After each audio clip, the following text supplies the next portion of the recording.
जी दंडोत प्रणाम। दंडवत हरे कृष्ण। ओम अज्ञानतिमिरान्धस्य ज्ञानाञ्जनशलाकया चक्षुरुन्मीलितं येन तस्मै श्रीगुरुवे नमः। नमो महावदन्याय कृष्ण प्रेम प्रदायते कृष्णाय कृष्ण चैतन्य नामने गौरतुष्य नमः। हे कृष्ण करुणा सिंधु दीनबंधु जगतपते गोपेश गोपिका कांत राधा कांत नमोस्तुते। तप्त कांचन गौरांगी राधे वृंदावनेश्वरी वृषभानुसुते देवी प्रणमामि हरिप्रिय। तवे वास्मि ना जीवामि त्वया विना इति विज्ञा राधे त्वं नय मां शरणागतम्। गुरुवे गौरचंद्राय राधिकाय तदालये कृष्णाय कृष्ण भक्ताय तद्भक्ताय नमो नमः। वांक्षाप्रतरुवैश्य कृपा सिन्धुवेव च पतितानां पावनेभ्यो वैष्णवेभ्यो नमो नमः। श्री कृष्ण चैतन्य प्रभु नित्यानंद श्री अद्वैत गदाधर शिवासादि श्री गौर भक्तवृंद।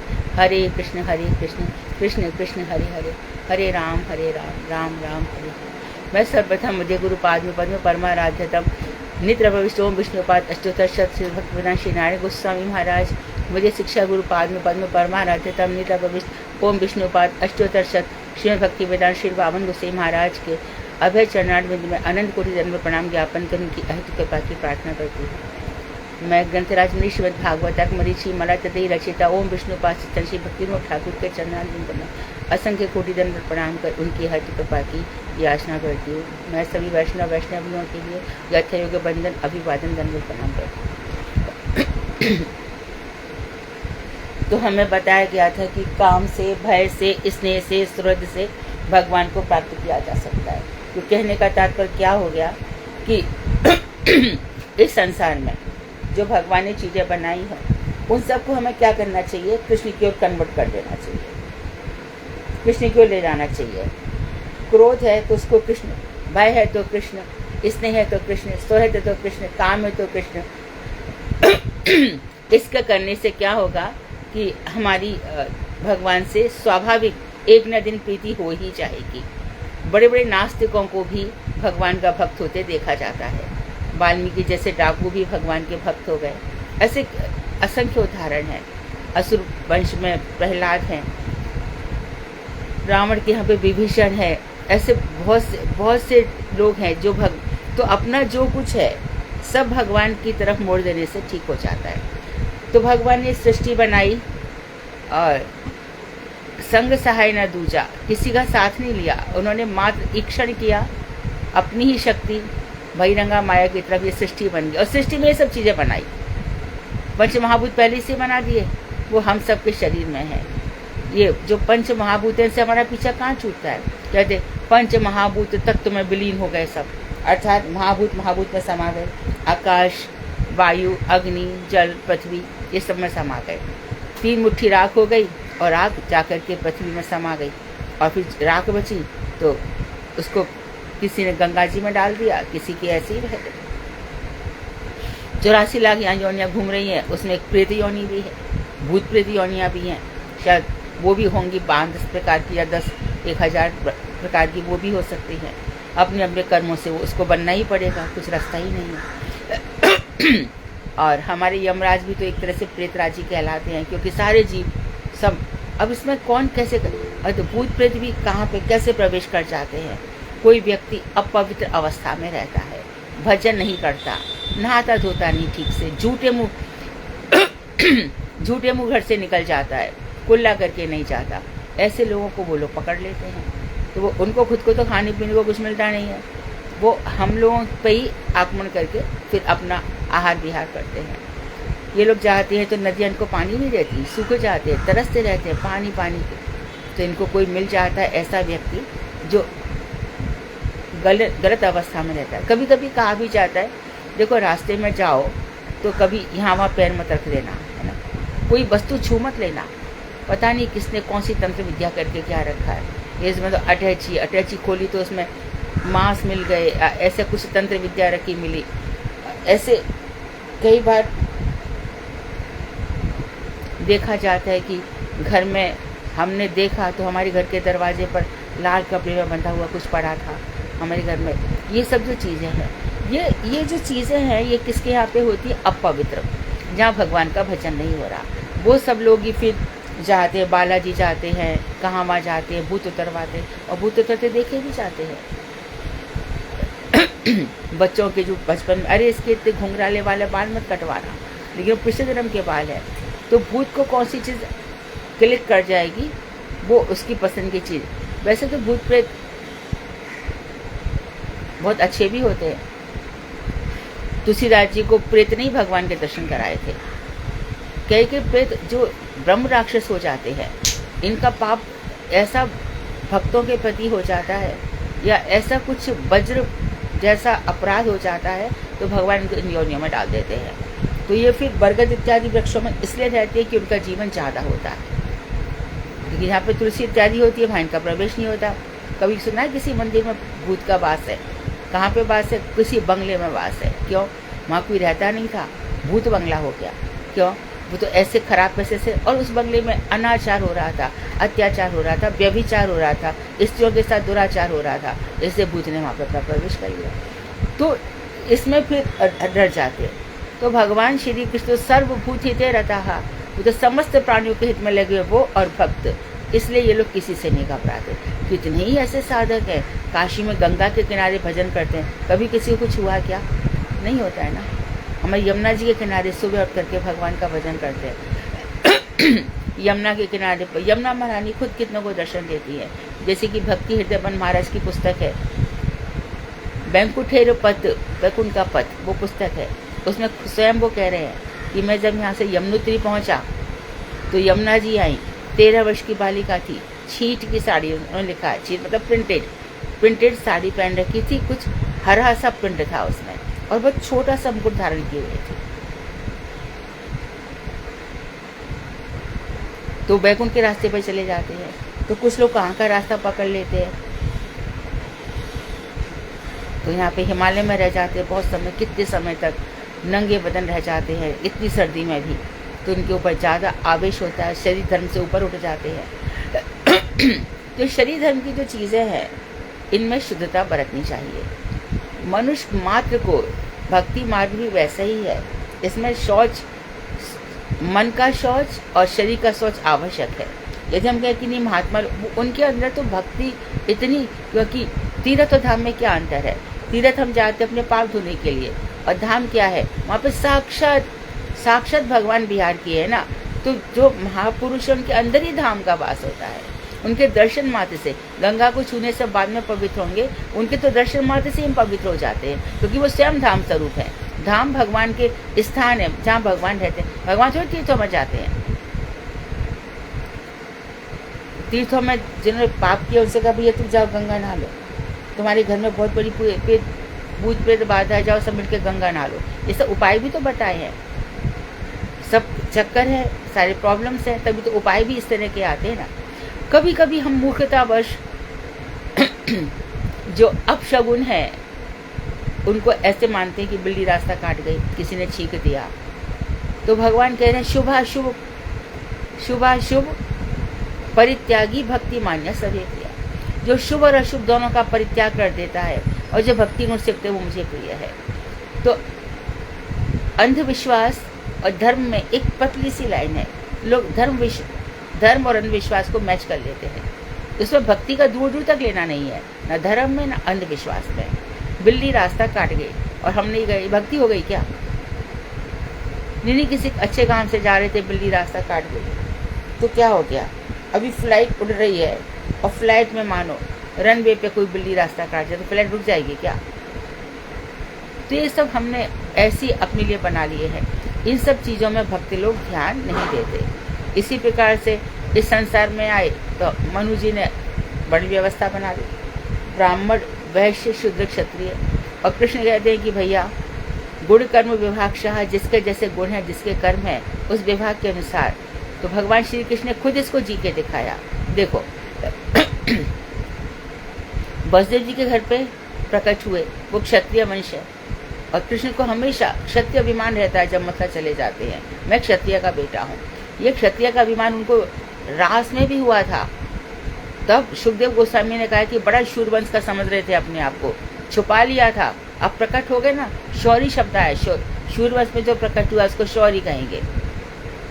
लेकिन जैसे यहाँ पर वसुदेव अपने मित्र को दे देते हैं, ये तो कौन है, गोपवंश, अहिर जाति है, यहाँ पे अहिर के हैं वो, गोपवंश है। और यहाँ पर वैश्य हो गए, वहाँ क्षत्रिय, यहाँ वैश्य है, क्योंकि दूध का बिजनेस होता था नंद बाबा के यहाँ, दूध दही का बिजनेस होता है ना, अहिर जाति है। वैसे भगवान ने इसको भी अपनाया, इसको भी अपनाया।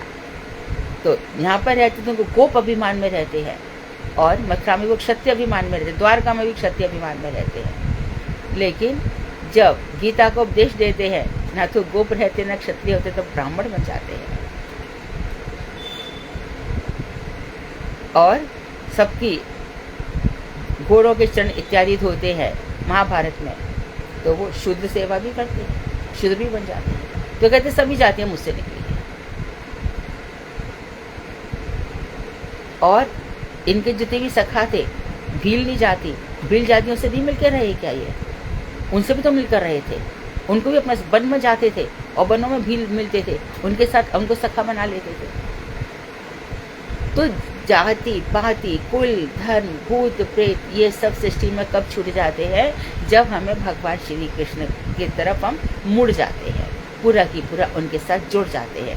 इसके इतना जानबूझ करके, इतना सब कुछ ज्ञान प्राप्त करके जब हम भजन करते तो आनंद बहुत आता है, क्योंकि मन की सारी शंकाएं मिट चुकी होती है। इसलिए कहा जाता है, देखो भक्ति जिज्ञासाओं से आती है, भक्ति में शंकाएं रहती हैं। हम किसी सेशन रखते हैं, कोई प्रश्न मत रखो, पूछ लो, लेकिन भक्ति करो, भजन करो। और धीरे धीरे उनको तब वहां तक भी कहाँ रुके, विश्व व्यापक रूप से दिखा दिया, विश्व रूप भी दिखा दिया, विराट स्वरूप दिखा दिया, सब कुछ हो मैं ही हूँ। तो इन सब बातों को हमें समझ लेना चाहिए। बहुत बड़ी धरोहर हमारे पास है गीता के रूप में, बहुत बड़ी धरोहर है हमारे पास श्रीमद् भागवत के रूप में। जिसने श्रीमद् भागवत को अपने हृदय पर लगा करके अपना जीवन निकाल लिया, उसके लिए क्या तो वैकुंठ क्या गोल सारे धाम उसके लिए तत्पर है। आइए, आप भी एक महापुरुष हैं जो श्रीमद् भागवत को अपने हृदय से लगाए। उसके लिए क्या करें? भागवत तो अभिन्न है ना। कृष्ण जब उद्धव जी एकदम बौखला रहे, आप चले जा रहे हो, क्या होगा इस पृथ्वी का? मैं प्रत्येक रख जा रहा हूँ, जो भागवत पढ़ रहा है उसको मेरा ही साक्षात्कार कर रहा है।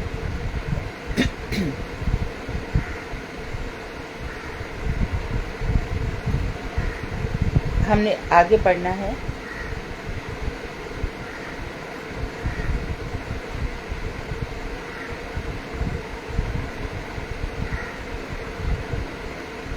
दास सख्य वात्सल्य और मधुर आदि रस पृथक पृथक रागानुग साधन भक्ति से उदित होते हैं।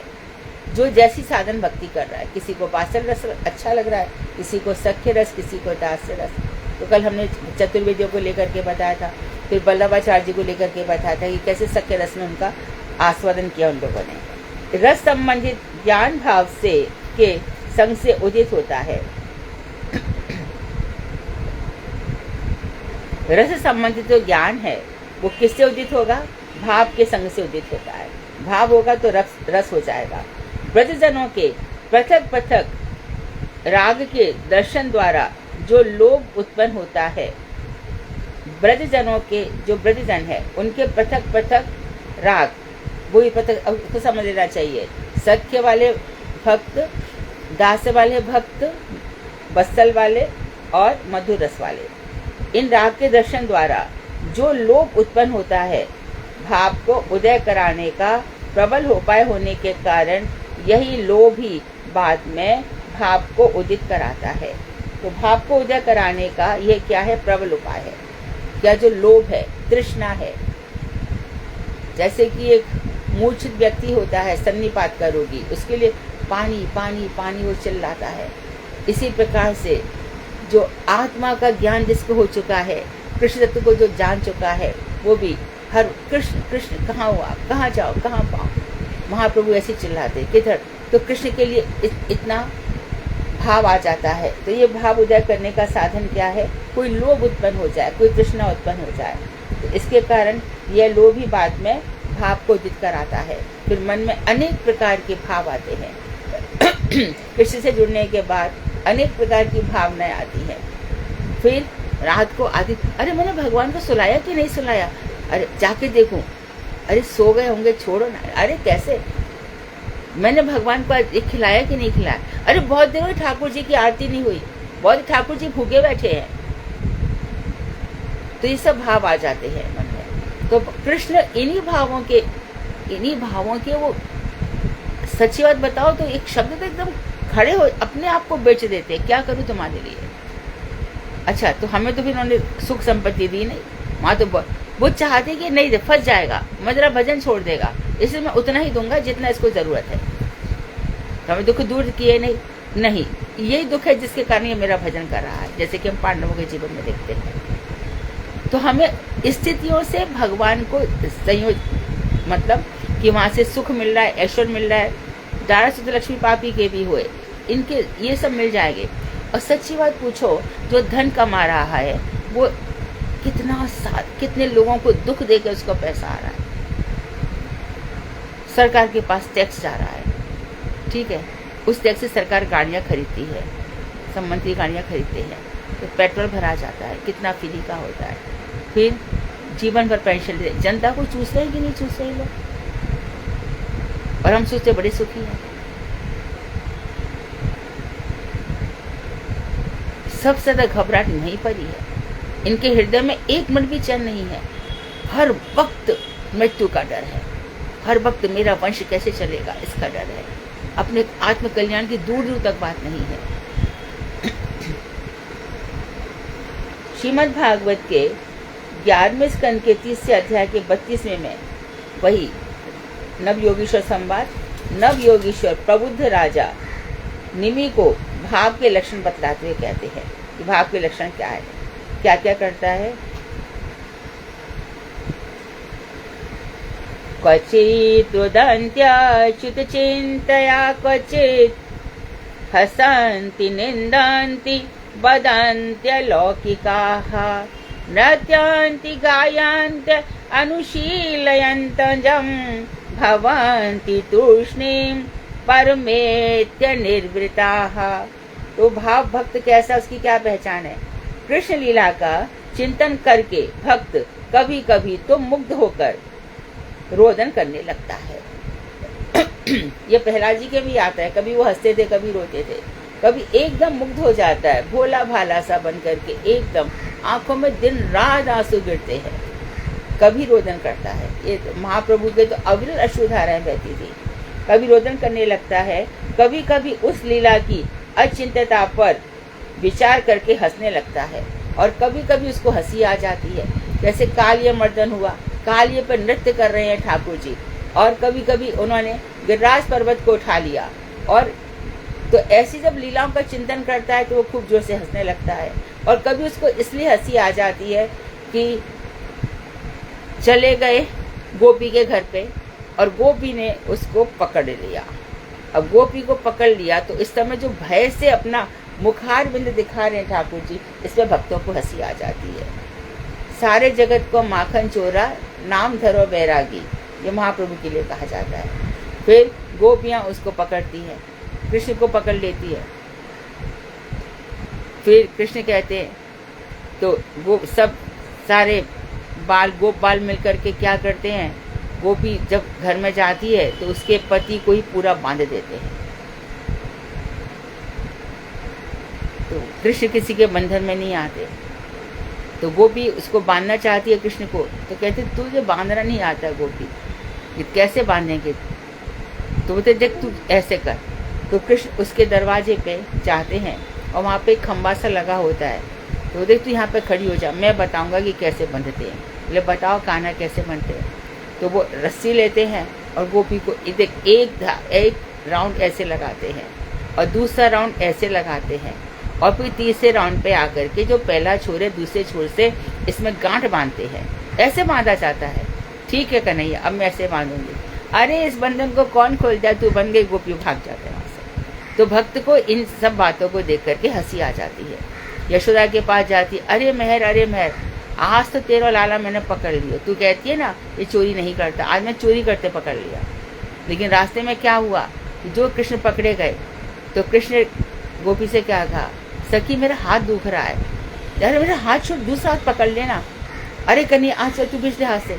तो पीछे पीछे जो उनका बालक चल रहा था उसी के बालक का हाथ पकड़ा दिया और स्वयं जा करके अपनी खटिया पे जाके सो गए। अब सीन देखो, यशोदा इधर गोपी है, साथ में वो बालक है और सामने कृष्ण है। ये सीन है। तो वहाँ पर गोपी चिल्ला रही, ओ मेहर ओ मेहर। बोले क्यों सुबह सुबह चिल्ला रही है? कि तुम कहती हो ना, देखो आज तुम्हें लाला को मैं पकड़ के लाई। कहाँ से आ गया मेरा लाला, कहाँ से पकड़ लाई तू? तो यशोदा ऐसे चिल्लाती है। बोले देख तो सही, निकलो तो सही ना महल से बाहर तो आओ। तो बुलाती है उसको, तो देखो बोले बावड़ी है गई है, अपने छोरा की पकड़ लाई और मेरे लाला पे उपालंब दे रही है। और वहाँ पर कृष्ण खूब ताली बजा बजा के हंस रहे हैं। फिर यशोदा मुड़ के जब जाती है कि देखे तो वो आराम से सो जाते हैं। तो भक्त कभी इन लीलाओं के चिंतन में हंसता रहता है और कभी ये सब भाव दशाएं हैं, रोने लगता है। कभी कभी उस लीला की अचिंत्यता पर विचार करके हंसने लगता है। कभी कभी आश्चर्य से युक्त होकर, आश्चर्यान्वित होकर आनंद प्रकाश करने लगता है। कभी कभी उसको बड़ा आनंद आता है। अरे रास में 100 करोड़ गोपियां और 100 करोड़ कृष्ण बन गए। अरे कैसे चीरहरण लीला के लिए चले गए। सारी गोपियां कह रही कन्हैया हमारे वस्त्र तो दे दो। कभी उसको इसीलिए हंसी आ जाती है। अभी द्वारका की लीला याद नहीं है, द्वारका की लीला में याद आ सकता है कि कैसे चीरहरण लीला ली। अब कितने लोग इतने मूर्ख हैं, रजस्वला धर्म को लेकर के कितना सारा चिंतन करते हैं। द्रौपदी के समय रजस्वला थी, भगवान ने देखा कि इसको मैं वस्त्र बढ़ा रहा हूँ तो इसका रजस्वला धर्म है। ये सारे धर्म तो भगवान ने बनाए ना, उसमें कितना विचार कितना सारा, इस मंदिर में मत जाओ, ये मत करो, वो मत करो। हाँ ये जो जिनको कुछ काम धंधा नहीं है ना, उनको ये सब बातें होती है। जिनको भजन करना है उनको इस सबसे क्या लेना देना है। गुरुदेव तो कभी मना नहीं किया था कि मंदिर में आकर के तुम लोग मत बैठो यहाँ पर, परंतु साफ सुथरा रहना चाहिए हर अवस्था में, शुद्धता बहुत जरूरी है। तो कृष्ण अनुशीलन करते हुए वह कभी नृत्य करता है, कभी गान करने लगता है। तो अभी इतना सुंदर नृत्य होता है गौड़ीय मठों में, और जगह देखते हो क्या मठ, और कहीं नहीं है। यहाँ पे जो हरी बोल, और जो अब हमारे यहाँ पे मृदंग बजता है, ढोल बजता है, हमारे यहाँ पे जो ये मजीरे बजते हैं, बड़ी जोर से थाप लगती है, उसमें नृत्य करने लग जाता है। हमारे लिए नृत्य का कैसा विचार है। आज नरसिंह भगवान प्रकट होंगे। हमारे ब्रह्मचारियों ने सुबह से कुछ पानी भी नहीं पिया है, लेकिन आरती के बाद 2 घंटे नृत्य। ये नृत्य कौन करा रहा है? हृदय में ऐसा कौन सा भाव का आवेश है, कौन सा आवेग है जो दिन उनको उस समय भी नृत्य करा रहा है? तो कभी विस्मित होकर कृष्ण के संस्पर्श से आनंद को प्राप्त करके स्तंभित हो जाता है, और कभी उसको लगता है कि आश्चर्य से कृष्ण मुझे छू गए, कृष्ण मेरा स्पर्श कर गए। अरे मैंने देखा एक बहुत ही कोमल हाथ का स्पर्श, कहाँ से आ गए कृष्ण? नहीं, मुझे अनुभव हुआ है। और ऐसा अनुभव हो जाता है भक्तों को। कृष्ण भक्तों को छोड़ते नहीं है, किसी न किसी रूप में अपना अनुभव कराते रहते हैं। तो स्तंभित हो जाता है, आश्चर्यचकित हो जाता है। इन सब विकारों को अष्ट सात्विक विकार कहा जाता है। ऐसी भक्त की मुद्रा, कार्य तथा व्यवहार सुदुर्लभ है, भक्तों के लिए बहुत दुर्लभ है। वह कभी कभी अलौकिक बातें करने लगते हैं भक्त लोग, जिन्हें संसारी पंडित अभिमानी व्यक्ति समझ भी नहीं पाते, और इन भक्तों की बातों को संसार के लोग समझ ही नहीं पाते। वो कैसी कैसी भक्त लोग बात करें, पंडितों को समझ में नहीं आती। अरे एक साधारण स्त्री जिनकी बिल्कुल साधारण है, और वो वहां से भागी क्यों? अरे कन्हैया ने मुझे बुला लिया, क्यों? अरे आज मैं उसको पानी तो दिया, जल रखना भूल गई, तो इसमें क्या हो गया? पी लेंगे पानी। अरे पागल है क्या? मैं जब तक नहीं पिलाऊंगी वो पीते नहीं है, मेरे पिलाने से ही पीते हैं। पंडितों को ये बात समझ में नहीं आती। 2.5 अक्षर प्रेम का, पोथी पढ़ जगत मुआ, पंडित भया न कोय। और 2.5 अक्षर प्रेम का, पार और माँ, 2.5 अक्षर प्रेम का पढ़े सो पंडित हुए। ये सब, ये प्रेम से सब, ब्रह्म व्याप्त सर्वत्र समाना, प्रेम से प्रकट होए हम जाना। ये सब प्रेम है। जैसे जैसे प्रेम परवान चढ़ता है, फिर उनके दीदार होने लगते। सीधी सी बात, साधारण से फिर रह नहीं सकते। आंख बंद करो तो वही है, अंदर भी वही है, बाहर भी वही है। ये सब कौन सी कसौटी है? प्रेम की। तो अब प्रेमी भक्त हैं, उनका जीवन साधारण तो नहीं होता, बड़े बड़े दुर्लभ कष्ट उनको मिलते हैं। आम आदमी जहाँ साधारण अच्छे से जीवन जी रहा होता है, वहाँ भक्तों के जीवन में प्राय करके बड़े कष्ट आते हैं। ऐसी एक कथा है छोटी सी। एक भगवान के भक्त थे और बिना किसी कारण के 90 लोग उनको मारने आ गए। उन्होंने कहा, कृष्ण मैंने इसलिए भजन किया था आपका, क्या किया था मैंने ऐसा, आज 90 लोग मार रहे हैं। कृष्ण ने कहा, अभी तुम बात छोड़ दोनों में, अभी तुम आंख बंद करके चुपचाप ध्यान अवस्था में बैठ जाओ, ये लोग मारेंगे, तुम्हें छोड़ नहीं सकते। कारण बोले कि ये एक एक करके 90 लोगों को तूने पिछले जन्मों में मारा है, तेरे को 90 जन्मों में एक एक व्यक्ति उठा उठा के मारेगा, अच्छा ही 90 को एक साथ ही मार लेने थे, ये मेरी भक्ति का फल है।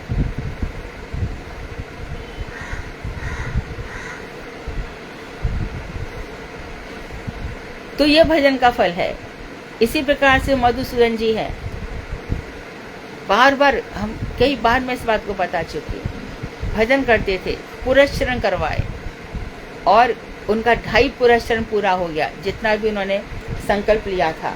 कुछ भी नहीं हो रहा है, कुछ भी टस से मस नहीं हो रहा, कुछ हिलडुल नहीं रहा है, ये कैसा, मुझे नहीं करना ऐसा भजन। तभी कहते कि स्वयं नारद जी आए, लेकिन क्या भजन छोड़ रहा है, सिद्धि कैसे मिलेगी तेरे को, पीछे मुड़ के देख, कितने पाप किए हैं तूने, ये पापों का ढेर लगा है। जितना हो सके करता मत बनो किसी चीज का। हाँ ठीक है, हाँ ठीक है, सब तज हरि भज। वो मानता थोड़ी है, उस सब हिसाब ने, सारा हिसाब है उसके पास, एक एक बात का हिसाब है। पांडवों को ऐसी क्या जरूरत थी, अरे यार जैसे कि मैंने किया है वहाँ पे कालिय मर्दन में, ये सब पानी पीने गए थे, सब मर गए थे, मैंने कहा कि आंख बंद करो और मैंने सबको जीवित कर दिया। तो महाभारत में भी तो ऐसे कर सकते थे, किया क्या, अपने बच्चों तक को उन्होंने मरवा डाला, लड़ो आपस में, चलो, बहुत उपद्रवी हो रहे हो, बहुत अभिमान हो रहा है। तो ये भगवान की लीला, जो लीलाधारी हैं वो, उन लीलाधारी की लीलाओं का चिंतन ही हमारा अभिष्ट है। अलौकिक बातें भक्त करने लगता है, जिन्हें संसारी पंडित अभिमानी व्यक्ति समझ भी नहीं पाते। भाव भक्ति की अवस्था में प्रेम के लक्षण स्वरूप सात्विक विकार समूह स्वल्प मात्र में ही भक्तों में लक्षित होते हैं। अब साधन भक्ति से हम बड़े भाव भक्ति, तो भाव भक्ति में क्या प्रेम दिखाई देता है? उन्होंने कहा हाँ दिखाई तो देता है, पर बहुत कम मात्रा में। प्रेम के लक्षण स्वरूप जो सात्विक विकार है, स्वाद, जो हम पूर्वाष्टक में गाते हैं ना, स्वेद अश्रु कंप रोमांच, ये जो 8 प्रकार के सात्विक भाव हैं। गलत अश्रु, जो नयन से धारा बहती है और गदगद वाणी हो जाती है, ये सब जो सात्विक विकार हैं, है ना, प्रेम के जो लक्षण है इनमें बहुत कम दिखाई देते हैं, स्वल्प मात्रा में ही भक्तों में दिखाई देते हैं। श्रद्धा से लेकर आरंभ तक, आसक्ति तक भक्ति अभिधेय तत्व के अंतर्गत आती है। तो अभिधेय मतलब साधन। फिर से समझ लो कि हमारी जो त्रिपदा भक्ति है, कृष्णाय गोविंदाय गोपीजन वल्लभाय, कृष्णाय संबंध तत्व मदन मोहन जी, तो सारे जगत के मदन से जिन्होंने सारे जगत को मार रखा है, ऐसे तो साक्षात मनमत है, उन्होंने मुझसे एक संबंध बना लिया है, मेरे साथ उनका एक खास संबंध हो गया है, जुड़ गया मुझसे, तो मैं उनसे जुड़ गया हूँ। साथ ही साथ में उनकी जो शक्तियां हैं, उनकी जो इलाहादनी शक्ति विषय, उनसे भी मैं जुड़ गई। ऐसे संबंध का विचार करेगा भक्त। फिर गोविंद अभिधेय तत्व साधन भक्ति, तो भक्त साधन करता है, कितने ही प्रकार के साधन करता है। तो संबंध अभिधेय और प्रयोजन क्या है? उन गोपीनाथ से हमारा प्रेम है, क्योंकि हम भी तो गोपी रूप में आराधना कर रहे हैं ना। तो जो मेरे नाथ हैं, मम नाथ मम प्राण है वस्तु, जो मेरे नाथ है वो मेरे ही प्राण हैं, तो उनसे हम जुड़ गए हैं। तो इस तरह से श्रद्धा से आरंभ करके, श्रद्धा, साधु संग, भजन क्रिया, अनंत निवृत्ति, निष्ठा, रुचि, आसक्ति तक भक्ति अभिधेय तत्व साधन तत्व कहलाती है, इसके अंतर्गत आती है। और भाव भक्ति और प्रेम भक्ति, तो फिर उसके बाद साधन भक्ति के बाद फिर भाव भक्ति। भाव भक्ति में प्रेमा भक्ति के अंकुर फूट जाते हैं। तब इस अवस्था को इस तो जैसे कि प्रकृति और अहंकार के बीच में एक महत तत्व है, इसी प्रकार से भाव भक्ति और प्रेमा भक्ति के बीच में एक पतली सी एक चादर है। इस भाव भक्ति में कब प्रेमा भक्ति प्रकट हो जाएगी, तो इसमें रति जो प्रेम आ गया, ये प्रेम भक्ति की प्रथम अवस्था है, पहली अवस्था है, अर्थात रति नामक। तो हम इस अवस्था को कहते हैं जात रति साधक। इस साधक में प्रेम उत्पन्न हो गया है, ये प्रथम अवस्था है, जहाँ प्रेम और भाव का वर्णन केवल अभिधेय की परिष्कृति अर्थात अभिधेय तत्व को सुस्पष्ट रूप से वर्णन करने के लिए प्रदर्शित हुआ है। तो अभिधेय तत्व को, तो अभिधेय यानी कि साधन भजन ठीक से हो रहा है, उसके बाद कहीं भाव भक्ति आएगी, निष्ठा हो गई भजन में खूब, रुचि हो गई, नाम गाने सदा रुचि, दिन रात एक ही चीज है, कृष्ण तावत कर्माणि कुर्वीत, जब तक काम करे जब तक कि भगवान की कथा में रुचि ना हो जाए, फिर कोई काम बाकी नहीं। क्या करेगा और क्या पालेगा, कितने काम है, अरे बहुत काम है हमारे, कोई काम नहीं, तूने सर पर चढ़ा रखे ये काम अपने जानबूझ करके।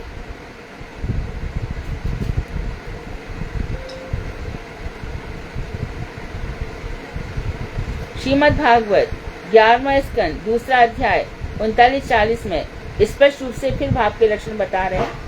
पहले बता रहे शरणवन सुभद्रा, श्रवण सुभद्राणि रथांग पाणे, जन्मनि कर्माणि च यानि लोके, गीतानि नामानि तदर्थकानि, गायन विलज्जो विचरेद संगः। तो बता रहे भावुक भक्त, जो भावुक भक्त है, और श्रीमद् भागवत भी उन्हीं के लिए है। पिबत भागवतम रसमालयम, ये जो रस की बात है, कौन इधर आ जाओ, कौन कौन आ जाओ, रसिका भूवि भावुका, इस पृथ्वी पर जो रसिक है, जो रसो वैसा कृष्ण की आराधना करते हैं, जो भावुक हैं अर्थात जिनमें रति उत्पन्न हो गई है, वो लोग यहाँ पर आ जाओ। तो भावुक भक्त श्री कृष्ण की मंगलमयी लीला कथाओं का श्रवण करते हैं। भगवान के जन्म कर्म अर्थात भगवान की लीलाएं और लौकिक चेष्टाएं तथा उन लीलामय सुगीत मधुसूदन मुरारी जैसे नामों को लज्जा रहित होकर गान करते करते संगहीन होकर अर्थात सांसारिक को सांसारिक कर लीजिए, सांसारिक संग से रहित वैष्णव संग में। तो फिर से देख लो, इसको हम फ्रेज आउट कर लेते हैं कि मंगलमय लीला कथाओं का श्रवण करते हैं, फिर क्या क्या सुनते हैं, भगवान के जन्म प्रसंग बताइए, भगवान की लीलाएं बताइए, और भगवान ने क्या क्या लौकिक चेष्टाएं करी, ये सब जो भगवान की चोरी लीलाएं हैं, फल विक्रय पर कृपा है, इन लौकिक चेष्टाओं तथा उन लीला में, तो उन लीलाओं से उनका नाम कैसे पड़ गया, जैसे कि मधुसूदन क्यों कहा, एक तो उन्होंने मधु नाम के दैत्य को मारा, और दूसरा मधुसूदन क्यों कहा, क्योंकि गोपियों के मधु रस का उन्होंने सीधयति सिंचन करते हैं, इसलिए वो मधुसूदन कहलाते हैं, अच्छे प्रकार से गाए गए। फिर मुरारी, मुर नाम का दैत्य, उसके अरिशत्रु, मुर नाम का दैत्य को भी कोई पछाड़ नहीं सकता था, पहुंचते पहुंचते बैकुंठ धाम में पहुंच गया और भगवान से बोला, आ हिम्मत तो मेरे सामने युद्ध कर। तो भगवान ने पूछा, तू किसको ढूंढ रहा है, कुछ ऐसी कथा आती है मुर दैत्य की। तो भगवान ने कहा कि तू पहले अपने हृदय में खोज ले, वो कहाँ है, तेरे हृदय में ही होंगे। तो ऐसे मुर, उसने अपने हृदय पे हाथ रखा, शायद वो हृदय पे हाथ रखने से मरने वाला था, ऐसी कुछ कथा है, मैं क्लिक होगी तो बताऊंगी। तो मुर नाम के दैत्य को उन्होंने मारा था। मुरारी जैसे फिर इन नामों को भक्त, अच्छा कोई भक्त की आदत है हर बात में हरे कृष्णा ये बहुत अच्छी बात है, आप कहते रहिए, लेकिन झूठ बोलकर, पाप करके, दंभ करके, चोरी करके, अभिमान सहित करके फिर बोलोगे हरे कृष्णा तो अपराध। नाम के बल पर कोई पाप नहीं करना है, नाम के बल पर झूठ नहीं बोलना है, नाम के बल पर दंभ नहीं करना है, नाम के बल पर किसी को धोखा नहीं देना है। धोखा बहुत देते हैं ना। अभी नवद्वीप में कितने लोग कहते देखो हमें आना था लेकिन हमसे बोल कर नहीं है इसलिए मान नहीं पाए। अरे जिसके चरणों में जा रहे हो उसने तो कहा कि सबको लेकर आओ, तुम छोड़ के क्यों आई?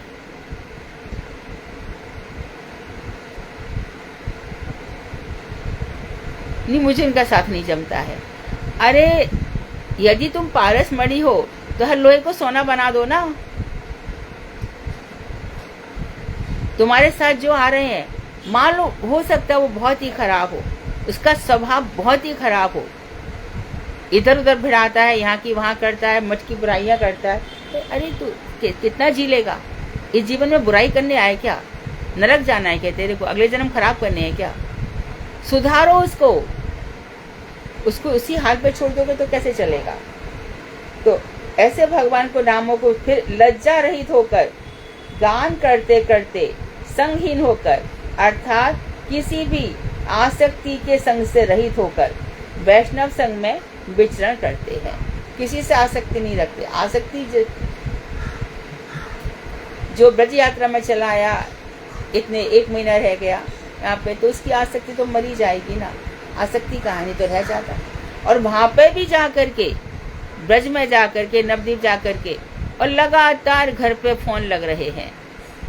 तूने बेटा खाया ना ठीक से, तूने बेटा करा ना, तुम मर गई होती तो तुम्हारा बेटे का जीवन ही चलता क्या? तैयार करो ना उसको, तुम्हारे बिना भी रहना सीखे।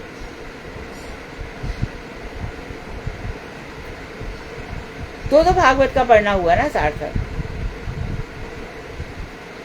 विचरण करते हैं ऐसी अवस्था में, वहां पे भी जा करके, अरे हमारी लड़की को बड़ा कष्ट हो रहा है, उसकी सास बड़े तंग कर रही है, इसके लिए फोन लगा रहे हैं, ये सब सामना करेगी ना। उस लड़की को हिम्मत दो, भगवान का नाम ले और सही काम कर। कितना लड़ेगी आखिर?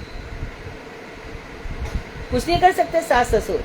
आप सही पथ पर हो और भगवान का भजन करते हो तो भगवान ही ऐसी बुद्धि दे देते हैं। बुद्धि योगम ददामि ते, मैं तेरे को बुद्धि योग देता हूँ, उसको तो भगवान का चिंतन तो कर, भगवान ही रास्ता दिखाएंगे।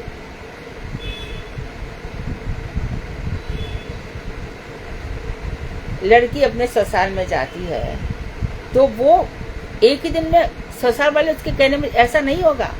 मेरे घर में कोई आता है तो उसको मेरे हिसाब से चलना पड़ेगा कि नहीं? तो 2 साल उस लड़की को वहां के संस्कार सीखने दो ना, उसके बाद तो उसी की चलती है। फिर तो सास अभी हमारा तो बहू के बिना घर चलता ही नहीं है। ऐसे संस्कार दो ना उसको। तू वहां जाके रह रही है, 20-25 साल में जो लड़का पैदा हुआ है वहां, 30 साल का हो गया, वो एक दिन में बदलेगा क्या?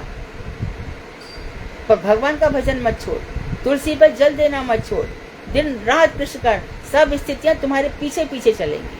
ऐसी सीख देना है। तो अवस्था में उनके हृदय में स्वल्प मात्रा में विकार तथा पुलक आशु होते हैं। तो इसमें क्या होता है, ऐसे भक्तों में जब ये विचरण करते हैं तो उनमें क्या देखा जाता है, सब थोड़ी थोड़ी मात्रा में उनको में विकार आ जाते हैं, अर्थात आंसू आने लगते हैं, हृदय एकदम गदगद होता है, और पुलक आशु, उनके शरीर में रोमांच इत्यादि देखे जाते हैं, और आंखों में आंसू गिरते दिखाई देते हैं, क्योंकि भाव ही प्रेम की प्रथम अभिव्यक्ति है। आगे बताया, एवं व्रता स्वप्रिया नाम कीर्तया जानानुरागो दुतचित उच्च ही हसत्यथो रोदिति रौति गायन्तुन माधवन नृत्यन्ति लोक बाह्याः। इस प्रकार अपने प्रिय श्री कृष्ण के नामों का गान करते करते उसके हृदय में अनुराग उदित हो जाता है, भाव अवस्था तक आया, अब तो प्रेम हो गया। तो प्रेम उदित हो जाने पर उनका चित्त फिर द्रवित हो जाता है। जैसे कि आग को देख करके लाख पिघल जाता है, इसी प्रकार कृष्ण नाम सुन करके हृदय में फिर ये गाना नहीं पड़ता, गौरांग बलिते हावे पुलक शरीरा। कब पुलक मेरे शरीर में पुलक होगा, कब आंखों से आंसू बहेंगे। होता बहता है, बहता ही रहता है, सारी सारी रात दिन उन्हीं का चिंतन, उन्हीं का गायन, उन्हीं के विषय में। नैन अश्रुत भागवत का, शिक्षाष्टक का ऐसा कब होगा जब मेरी आंखों से आंसू बहेंगे, बात करते करते मेरी वाणी गदगद हो जाएगी। कब?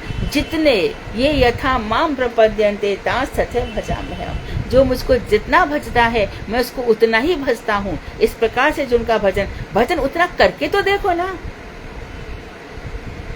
देखो तो सही कि शास्त्रों में जो कहा गया है वह सच है क्या? क्यों नहीं परीक्षा करके देखा जाए? तो 2, 4, 5, 6 दिन ऐसा भजन तो करो। तो दिन रात भजन करने से ऐसा ही होगा। संसार कहाँ छूट गया? अच्छा, हम तो भजन कर रहे थे तो बहुत सारी बातें हमारे हृदय में आ रही थी, काम जाग रहा था, क्रोध आ रहा था, घृणा आ रही थी, ईर्ष्या आ रही थी, क्योंकि चित्त शोधन हो रहा है। सर्फ ने अपना काम शुरू कर दिया है, पाउडर कपड़े धो रहा है, जितने भी मल है, कपट इत्यादि सब है, उनको धोया जा रहा है। प्योरीफाइंग प्रोसेस शुरू हो जाता है। स्वामी महाराज ने अंग्रेजों को ऐसे ही बताया। एक अंग्रेज कढ़ाई धो करके लाया, महाराज बोले फिर से धो कर लाओ। आप सब लोगों ने पढ़ा होगा उनकी आत्मकथा में या उनकी जीवन कथा में। फिर से कम 10-12 बार। तो उसने कहा आप ऐसा क्यों कर रहे हो? बोले इसी तरह से चित्त का शोधन होगा। भजन करते करते करते चित्त एकदम अच्छा। फिर जब हमें ये पता चल जाएगा कि सभी में भगवान का वास है, तो हम ईर्ष्या करेंगे क्या किसी से? उसमें सभी तो अपने लगेंगे, सभी से साथ तो मिलके चलना है। संकीर्तनम क्या? महाप्रभु कहते हैं कि संकीर्तनम विजयते परम विजयते संकीर्तनम। माँ कीर्तन नहीं कहा कि तुम खुद बोल रहे हो, खुद कह रहे हो, खुद सुन रहे, नहीं, सब मिल करके चलो। इसलिए तो नवद्वीप में कितने कितने लोग जाते हैं, कितने लोग एक साथ परिक्रमा कर रहे हैं, और सबकी व्यवस्था होती है कि नहीं। हमारे गुरुदेव देवानंद गौड़िया मठ छोड़ करके आए, 2-3 साल ऐसा लगा कि भक्त कहाँ जाएंगे।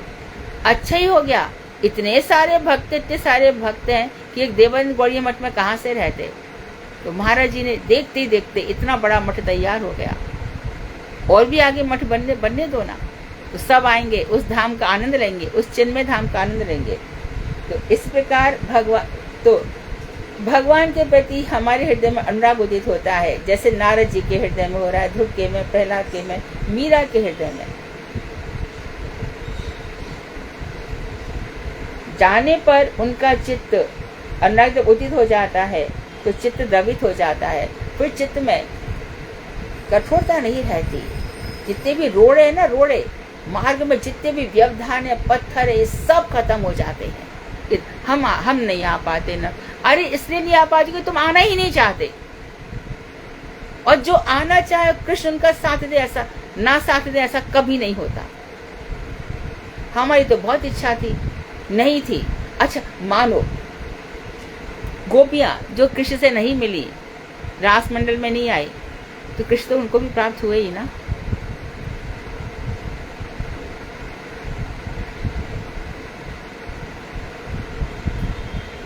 मैं इसलिए बताती हूँ कि कुछ समझ में आ जाए कि ऐसा लोगों की हम भक्त तो नहीं है, भक्त का आभास भी नहीं है।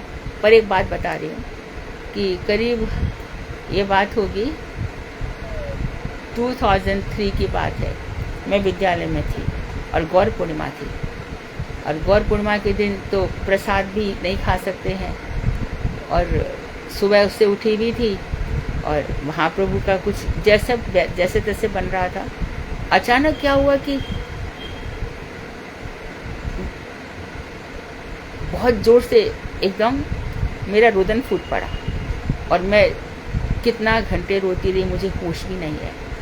एटीएन में वो टीचर्स, मैंने शायद बताई भी ये बात, टीचर्स बोले कि वो she is crying, she not telling us anything, ये वो सब। तो प्रिंसिपल आ गई, व्हाई यू आर क्राइंग?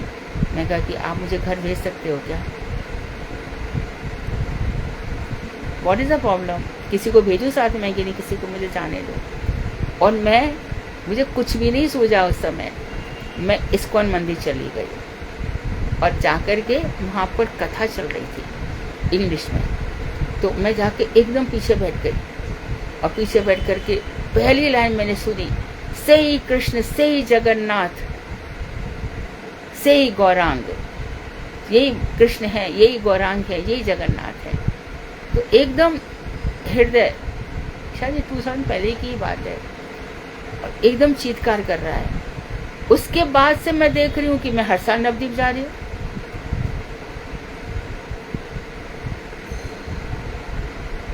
तो भगवान से कुछ बचता है क्या? यदि बचे तो फिर काय का अंतर्यामी है, क्यों भजन करूं मैं उनका? यदि वो मेरे हृदय को नहीं समझ सकते तो उनका भजन किस लिए हो? तो ये भक्तमाल इत्यादि कथाएं क्यों लिखी जा रही है, भागवत क्यों लिखी जा रही है, ये श्रद्धा इत्यादि के लेवल क्यों बताए जा रहे हैं? हमारे लिए तो बताए जा रहे हैं। तो जो बामन गोसाई महाराज की जो बात है, इसलिए मुझे बार बार अटैक करती है कि शास्त्रों की सारी बातें मेरे लिए है, और यदि तुम मेरे हो तो तुम्हारे लिए भी है। तो शास्त्र में जो लिखा है वो हम सबके लिए ही लिखा है। हृदय में सच्ची पुकार होनी चाहिए। शास्त्र में बार बार आता है, यदि वास्तविक पुकार है, यदि सच्ची पुकार है, यदि तुम सचमुच ही चाहते हो तो। हम आयोजन इसलिए करते हैं कि सब लोगों को गुरुवर गाएंगे और भक्ति पता चलेगा कि भक्ति क्या होती है। उसी में हमने देखा कि आयोजन ऐसा हो गया जिसमें दिखावा हो गया। इतना बढ़िया मंच बनेगा, इतना बढ़िया सजेगा, फिर वो पूरा की पूरा जो आयोजन है वो निष्फल हो गया। 4 लोग भी भक्त नहीं बन सके, और वो भी ऊपर ऊपर से।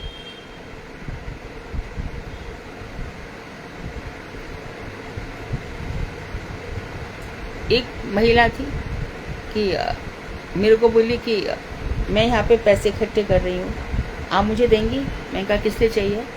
कि मुझे भागवत करानी है बारौट में। कि कौन भागवत करेगा? श्रीधर महाराज की। श्रीधर महाराज ने कहा है तुमसे पैसे ले। नहीं, उन्होंने कुछ नहीं कहा, मुझे संग्रह करना है पैसे का। और मुझे, मैं कहा भाई मेरे पास पैसे नहीं है, मैं श्रीधर महाराज से पूछूंगी। तो वो चली गई वहाँ से। ऐसे भी लोग आते हो जरा।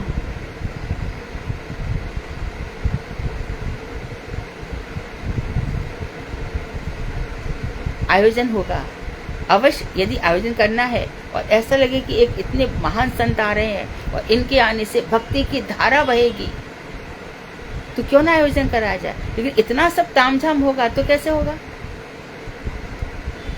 भजन करते करते दिखावा दिखावा दिखावा, ये दिखावा ही हमारे लिए सबसे बड़ा अपराध है। भक्ति के मार्ग में सबसे बड़ा रोड़ा है, रोड़ा।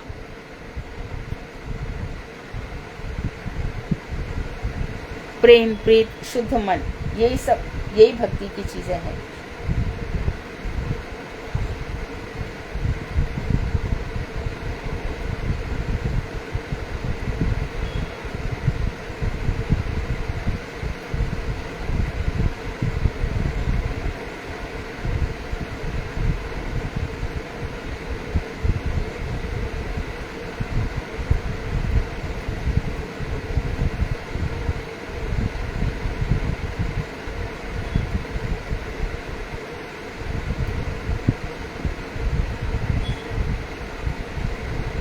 लगता है चार्ज नहीं आ गया।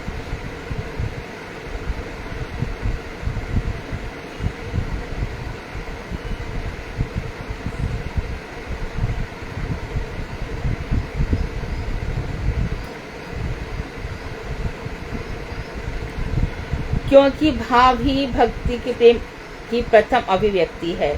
भाव आगे तो इसका मतलब प्रेम जागृत हो जाएगा।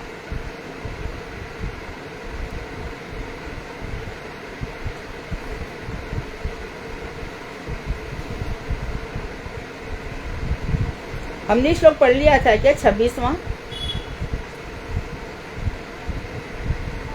कृष्ण की 26वें श्लोक की आखिरी लाइन चल रही है। अच्छा। तथा ऐसे द्रवित चित्त से वे उच्च स्वर से हास्य करते हैं। ठीक है। तथा ऐसे द्रवित चित्त से वे उच्च स्वर से हास्य करते हैं। और कभी रोते हैं, बता दिया था क्यों, तो भक्तों को हंसी आती है। और क्यों रोते हैं, कभी उनको एकदम याद आ जाएगा कि कैसे अक्रूर जी आ गए और रथ में बैठाकर उनको ले गए। कभी चीत्कार भी करते हैं और लोकापेक्षा नहीं रखते। लोग क्या कहेंगे वो ये चिंता नहीं करते कि कौन क्या कहेगा, क्या सुनेगा, क्या बोलेगा।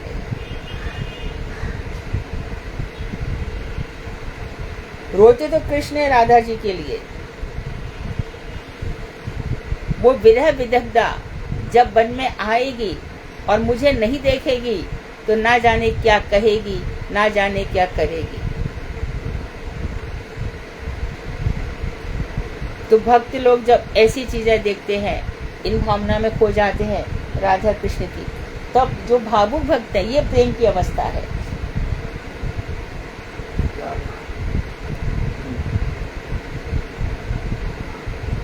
कल हम लेंगे प्रहलाद के चरित्र में, इस वाले को पढ़ा देती क्योंकि इसी से कनेक्टेड है। प्रहलाद के चरित्र में भाव दशा के लक्षण, जैसे कि श्रीमद् भागवत के 7वें स्कंद के 4थे अध्याय के 36वें और 37वें श्लोक में श्री सुखदेव गोस्वामी कहते हैं,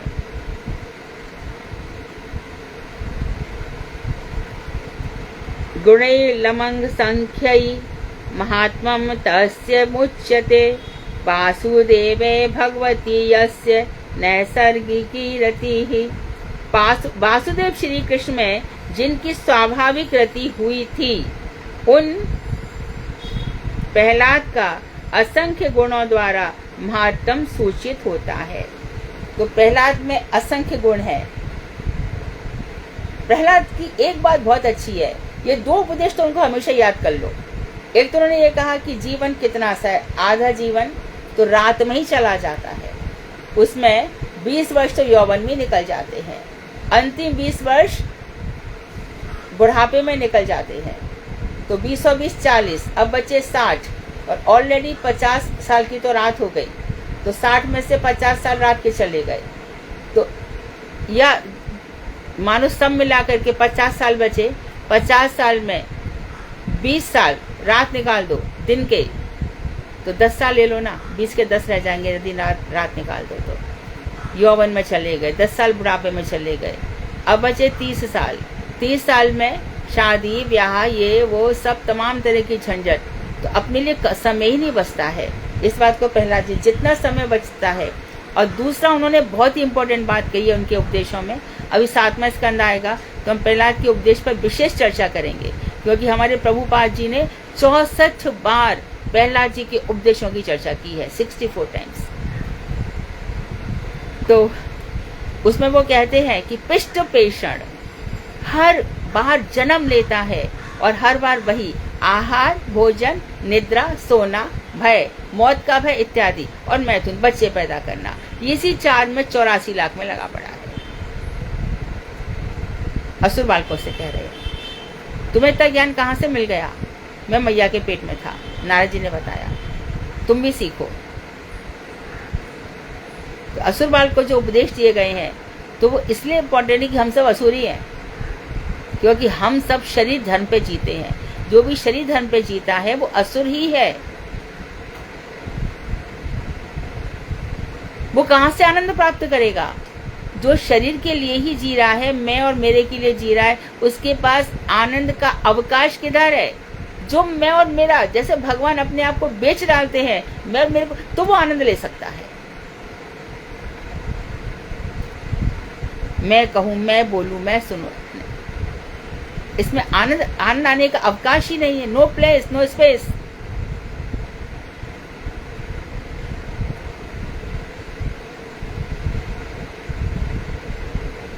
कल पढ़ेंगे आगे का प्रसंग। वांछा करते हुए कृपा सिंधु देवचा पतितानां पावनेभ्यो वैष्णवेभ्यो नमः।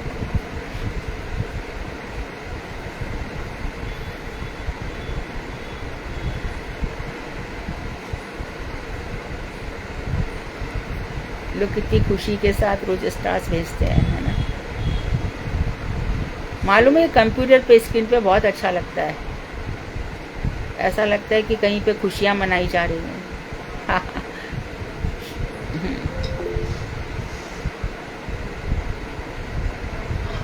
हरे कृष्णा दीदी, दंडवत प्रणाम। हाँ, हरे कृष्णा, दंडवत।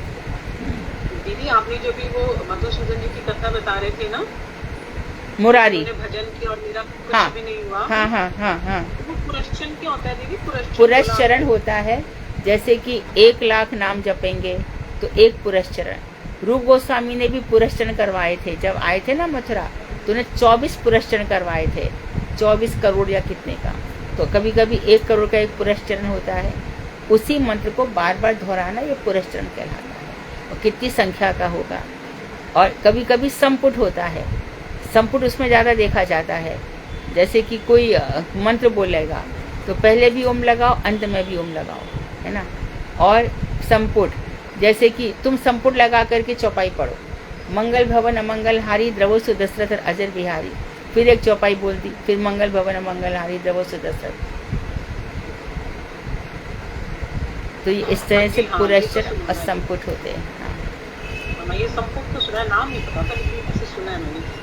और दीदी यशोदा जी को वहाँ की गोपियाँ महल महल क्यों बोलती थी? महल का मतलब हाँ, ब्रज में महारानी होता है। अच्छा, महारानी। महल में रहने वाली, नंद की महर, अभी भी है नंद की महर।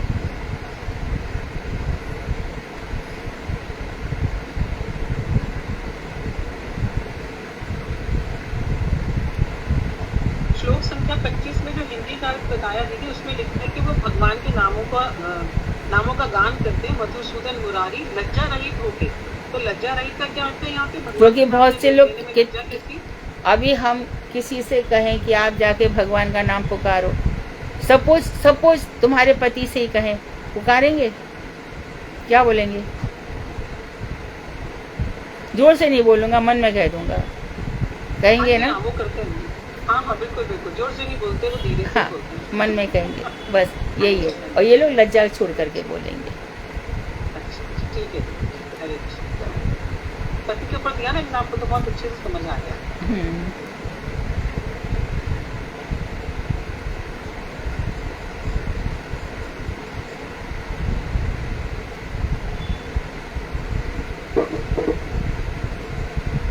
भगवान का नाम लेने में जो लज्जा आती है ना, उस छोड़ करके।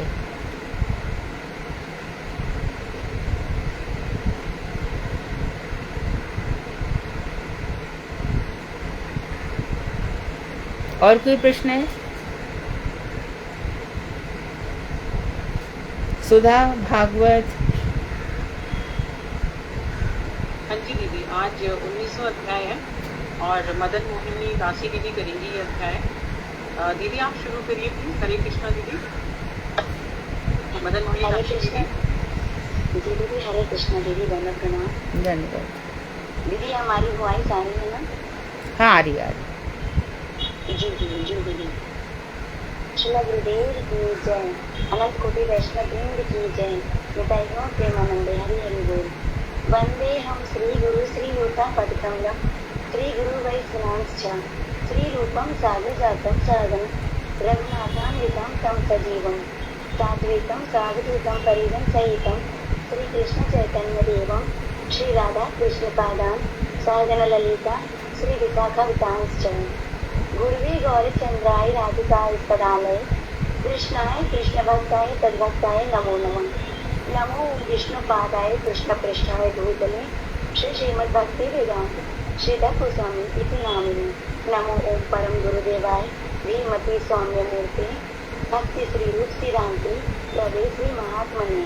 नमो ओम विष्णु पादाय राधिकाय प्रियात्मने, श्री श्रीमद् भक्ति वेदांत नारायण गोस्वामी इति नामिने। वाञ्छाकल्पतरुश्च कृपा सिन्धुवैः च पतितानां पावनेभ्यो वैष्णवेभ्यो नमो नमः। हरे कृष्णा कृष्णा कृष्णा हरे हरे, हरे राम राम राम हरे हरे।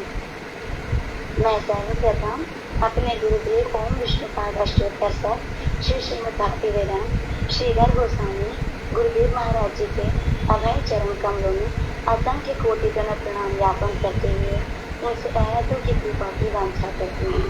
तत्पश्चात मैं अपने शिक्षा गुरु ओम विष्णुपाद अष्टोत्तर सत श्री श्रीमद् भक्तिवेदांत शिला नारायण गोस्वामी जी महाराज एवं पूजनीय मधुरी दीदी के चरणों में मैं असंख्य कोटि दंड प्रणाम करती हूँ एवं उनसे अहतों की कृपा की वांछा करती हूँ एवं यहाँ उपस्थित सभी वैष्णवियों के चरणों में यथा योग्य दंडवत प्रणाम स्वीकार हो। हरे कृष्ण।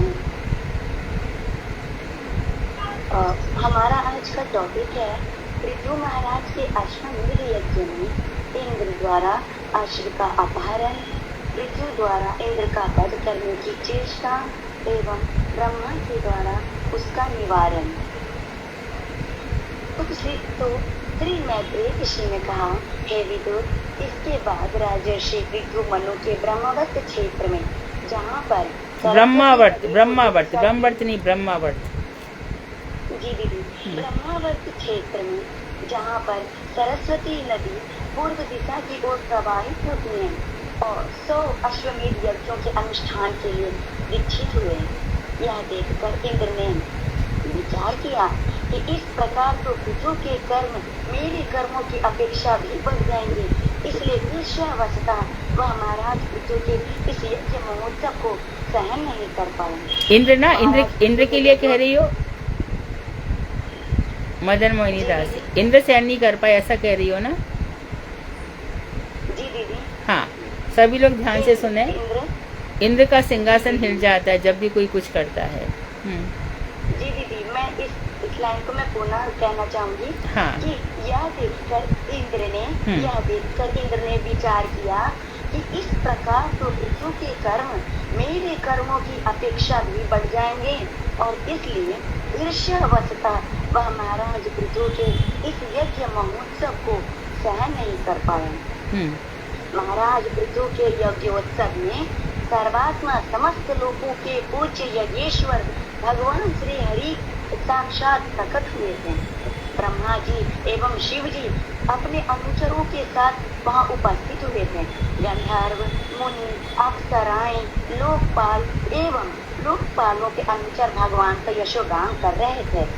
सिद्ध विद्याधर, दैत्य, दानव, गुह्य तथा सुनंद एवं नंद आदि योगेश्वर और श्री हरि के अन्य उत्तम पार्षद भी तथा भगवान की सेवा के लिए उत्सुक रहने वाले कपिल, नारद, दत्तात्रेय, सनकादिक भागवतजन भी श्री हरि के पीछे पीछे चले आए थे। हे भारत, उस यज्ञ में धर्म प्रशिवी यज्ञ भूमि सर्व काम प्रसूति के रूप में यजमान पृथु को समस्त अभिलषित वस्तुएं प्रदान कर रही थी। अर्थात जो कुछ भी मांग रहे थे पृथ्वी ने सभी कुछ महाराज पृथ्वी को दे दिया था। सारी मनचाही, अभिलषित मनचाही सभी वस्तु। जी दीदी, समस्त नदियाँ ईख, अंगूर आदि के रसों को वहन कर रही थी। मधुशाली विशाल देह वाले वृक्ष भी दूध, दही, अन्न एवं घी आदि तरह तरह की सामग्रियाँ प्रदान कर रहे थे। सिंधु रत्नों का ढेर, पर्वत चर्वे चूसे एवं पेय, इन 4 प्रकार की खाद्य सामग्रियाँ तथा लोकपालों के साथ समस्त लोग उन्हें नाना प्रकार के उपहार भी प्रदान कर रहे थे। अदोचित भगवान श्री हरि के सेवक महाराज पृथु के ऐसे अत्यंत वृद्धिशील यज्ञ कार्य को सहन न कर पाने के कारण इंद्र पृथु के यज्ञ में विघ्न डालने लगे। जिस समय वेद नंदन पृथु अंतिम अश्वमेध यज्ञ द्वारा यज्ञपति विष्णु की आराधना कर रहे थे, उस समय इंद्र ने मात्सर्यवश यानी कि छल कपट के द्वारा गुप्त वेश में आकर उनके यज्ञ अश्व का अपहरण कर लिया। यज्ञ के घोड़ों का अपहरण कर लिया, मात्सर्यवश छल कपट से आता रहा। जी दीदी, कवच के रूप में पाखंड वेश धारण कर मनुष्य के लिए अधर्म में धर्म का भ्रम उत्पन्न कराने वाला इंद्र जब अश्व को लिए आकाश मार्ग में बड़ी तेजी से दौड़ा चला जा रहा था, तब महर्षि अत्रि ने उसे देख लिया। ऐसा देखकर अत्रि ऋषि महाराज पृथु के महारथी पुत्र को इंद्र का संहार करने के लिए कहे। पृथु तनय भी क्रोध में भरकर इंद्र के पीछे पीछे दौड़ने लगे और उनसे रुकने के लिए कहे। इंद्र के सिर पर जटाओं। तो क्या देखा उन्होंने, पृथु महाराज जी ने क्या देखा कि इंद्र के सिर पर जटाओं और उसके शरीर में भस्म आदि देखकर पृथु तनय ने उन्हें मूर्तिमान धर्म समझा। मूर्तिमान क्या समझा? मूर्तिमान क्या समझा? मूर्तिमान धर्म समझा। धर्म, हाँ। तो उसने जटाएं बिखरा ली, भस्म लगा लिया शरीर में। तो ऐसे बहुत से लोग इसी वेश को धारण कर लेते हैं जो इंद्र ने वेश बनाया है। तो शायद उसमें लिखा होगा कि किसने ये वेश अपनाया, लिखा है ग्रंथ के अनुवाद में, ये वाला वेश किसने अपनाया? दीदी ये तो नहीं लिखा, ये इंद्र ने किया दीदी। नहीं, ये तो है, पर कौन से धर्म में ये वेश आगे आएगा सर। हाँ, ठीक जी दीदी। इंद्र के सिर पर जटाओं और उसके शरीर में भस्म आदि देखकर पृथु तनय ने उन्हें मूर्तिमान धर्म समझा। उनके छल कपट को नहीं देख पाए और इसलिए उन पर बाणों से प्रहार नहीं किया। फिर आगे है कि पृथु तनय इंद्र का वध किए बिना ही लौट आए। यह देखकर महर्षि अत्रि ने उन्हें फिर से कहा कि हे वत्स, अपने पिता के यज्ञ में विघ्न डालने वाले इस देवात्म इंद्र का विनाश करो। महर्षि अत्रि के ऐसे वचन को सुनकर पृथु तनय पुनः क्रोधित हो गए और इंद्र के पीछे पीछे दौड़े।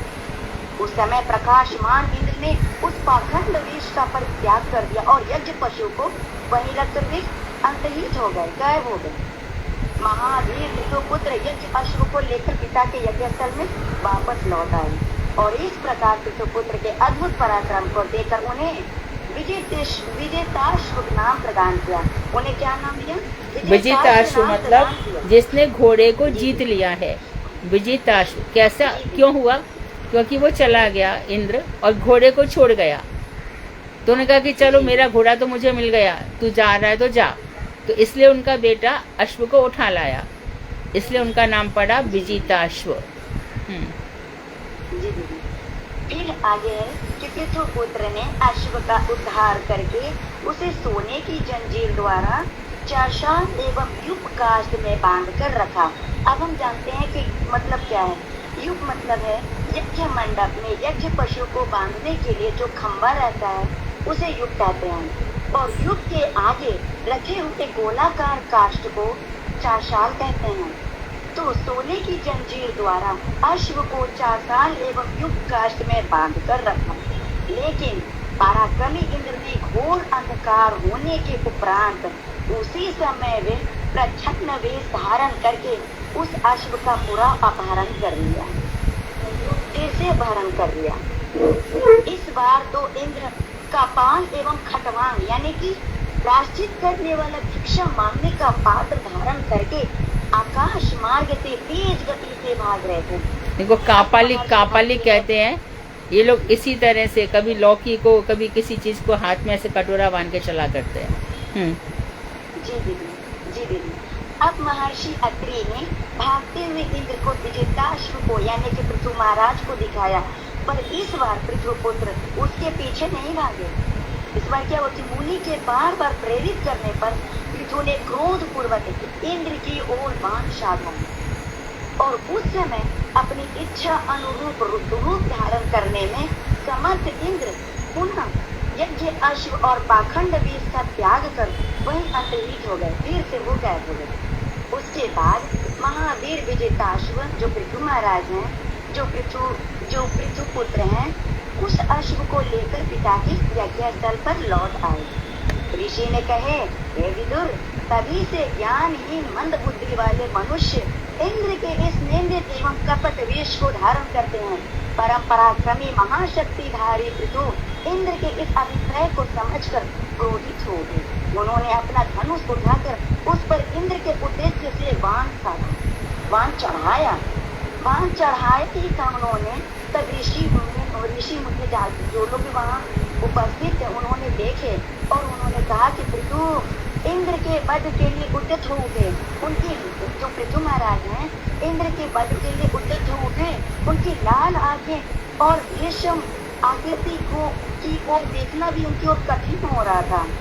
ऋषि मुनि महाराज पृथु को रोकते हुए कहने लगे। ऋषि मुनि ने कहे कि इस यज्ञ स्थल में शास्त्र विहित यज्ञ पशु के अतिरिक्त अन्य किसी का भी वध करना आपके लिए उचित नहीं है। हे राजन, इंद्र ईर्ष्यावश आपका यज्ञ नष्ट करने के लिए तत्पर हुआ है। आपकी सत्कीर्ति के प्रभाव से वह निस्तेज हो गया है। उस यज्ञ विघ्नकारी इंद्र को अमोघ आह्वान मंत्रों के द्वारा इस यज्ञशाला में आह्वान करके पशु की भांति बलपूर्वक उसे अग्नि में आहुति दे देते हैं। ऋत्वजों ने यजमान के पृथु के साथ परामर्श कर होम पात्र को हाथों में धारण करके क्रोध पूर्वक इंद्र का आह्वान करके आहुति डालने लगे। लेकिन उसी समय स्वयंभू ब्रह्मा वहां पर आए और उन्हें रोकते हुए कहने लगे। श्री ब्रह्मा जी ने कहे, हे पुरोहितों, आप लोगों ने यज्ञ की रक्षा के लिए जिस इंद्र को यज्ञ में आहुति देकर वध करने की इच्छा की है, उन इंद्र का एक नाम यज्ञ भी है। अतः इंद्र का वध करना आपके लिए उचित नहीं है। श्री ब्रह्मा जी कहे, हे राजन, आप मोक्ष धर्म को जानने वाले हैं, अतः आपके लिए मोक्ष धर्म ये कर्तव्य है। हे राजन, आपका मंगल हो। आप एवं इंद्र दोनों ही उत्तम श्लोक श्री हरि के शक्तावेश अवतार हैं। हे महाराज, इस यज्ञ में हुए विघ्न की आप चिंता न करें। आप श्रद्धावान होकर मेरी बातों को सुनिए। अब आप इस यज्ञ के लिए प्रयत्न करना बंद कर दीजिए। देवताओं में इंद्र दुष्ट आग्रह रखने वाला है। श्री ब्रह्मा जी ने पुनः कहे। फिर से ब्रह्मा जी ने कहा कि जरा देखिए, आपके यज्ञ में विघ्न डालने वाले इंद्र ने यज्ञ अश्व का अपहरण करके जिन पाषंडों की सृष्टि की है, वे पाषंड भेद मनुष्य के चित्त को आकर्षित करके उन्हें अभिभूत कर रहे हैं। उस समायोजित धर्म के उद्धार के लिए ही अब आप विष्णु की कला है, मतलब अंश के रूप में वे इनके देह से उत्पन्न हुए हैं। हे प्रजापति, इस विश्व की उत्पत्ति का विचार करके विश्व की सृष्टि करने वाले भृगु आदि जिन समस्त ऋषियों ने आपको प्रकाशित किया है, ध्यान रहे महाराज पृथु ने 99 यज्ञ कर लिए थे। 100वां पूरा नहीं होने दे रहा था इंद्र। यदि 100वां पूरा हो जाते तो फिर इंद्र हट जाता अपनी पोस्ट से। हाँ जी दीदी, तो समस्त ऋषियों ने आपको प्रकाशित किया है। आप उनकी मनोवांछा को पूर्ण कीजिए। मतवाद रूपी धर्मों की जननी ऐन्द्री यानी कि इंद्र की माया को नष्ट कर दीजिए। श्री मैत्रेय ऋषि ने कहे, हे विदुर, राजा पृथु ने लोक गुरु ब्रह्मा जी के इस प्रकार समझाने पर यज्ञ का आग्रह परित्याग कर दिया और वात्सल्य भाव को प्रकाशित करते हुए इंद्र के साथ मित्रता कर ली। उसके बाद पृथु ने यज्ञ के अंत में किया जाने वाला स्नान किया, जो समस्त वर प्रद देवता पूरी क्रमा पृथु के यज्ञ में अर्चित हुए थे, वे परम संतुष्ट होकर वर प्रदान करने लगे। हे विदुर जी, जिन सब ब्राह्मणों के आशीर्वाद अमोघ होते हैं, आदिराज पृथु ने उन्हें श्रद्धा पूर्वक दक्षिणाएं दी और ब्राह्मणों ने भी संतुष्ट होकर उन्हें आशीर्वाद प्रदान किया। ब्राह्मणों ने कहा, हे महाबाहो पृथु, आपने जिन पितरों, देवताओं, ऋषियों एवं मानवों का आह्वान किया था, वे सभी हमारे यहाँ पधारे हैं और आपके यथोपयुक्त दान मान आदि से सम्मानित हुए हैं इति श्रीमद्भागवते महापुराणे ब्रह्मसूत्र भाष्ये पारमहंस्यां संहितायां वैयासिक्यां चतुर्थस्कन्धे श्री विदुरमैत्रेय संवादे श्री पृथुविजय श्री ब्रह्मवाक्यां नाम एकोनविंशोऽध्यायः। हरे कृष्णा। वाञ्छाकल्पतरुभ्यश्च कृपासिन्धुभ्यैव च पतितानां पावनेभ्यो वैष्णवेभ्यो नमो नमः। हरे कृष्णा। बहुत जोश और उत्साह के साथ आपने कथा सुनाई, बहुत अच्छी बात। आपकी कृपा दीदी। इतना उत्साह और जोश रहना चाहिए कथाओं में। कीर्तन